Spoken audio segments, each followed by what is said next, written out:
বেশ কিছুদিন morning school চলার পর আবার শুরু হয়ে গেছে ডে স্কুল, মানে সকালে উঠে ভাত রান্না। তো রান্না বসিয়ে দিয়েছি এদিকে, আর দিদা বলল আমার কাজ হয়ে গেছে, খেজুরগুলো নিয়ে যাবে। প্রায় প্রত্যেক দিনই এখন খেজুর দিচ্ছে, আসলে ওনাদের বাড়ির গাছেরই অনেকগুলো গাছ আছে, তো খেজুরগুলো রেখে দিয়ে তারপর বললাম তুমি একটা কাজ করো, পিছন দিকে একটা কাঁঠাল পেড়ে দাও, গাছে তো পাকছে না।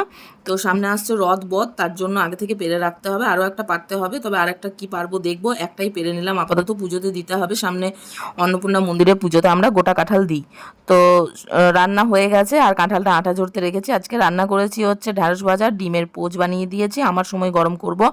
আর পটল সয়াবিন আলু দিয়ে একটা সবজি আছে, আর আছে খেরু দিয়ে মুসুরির ডাল। তো গরম গরম দিয়ে দিয়েছি, কিন্তু 10টার সময় খাওয়ার অভ্যেসটা প্রায় চলেই গেছে, ওই কারণে একটু অসুবিধা হচ্ছে রঞ্জনের খেতে। খাওয়া দাওয়া করে নিয়ে তারপর বললাম কাঁঠালটা বাড়ির ভিতরে রেখে দাও। আর বৃষ্টি শুরু হয়ে গেছে, 3 দিন থেকেই চলছে এই একই অবস্থা। টিফিনটা দিয়ে দিলাম, রেনকোট পরে বাড়ি থেকে বেরিয়ে গেল। আর আমার বাড়িতে এই মুহূর্তে এত আম, সব লোকের দেওয়া, প্রচুর আম।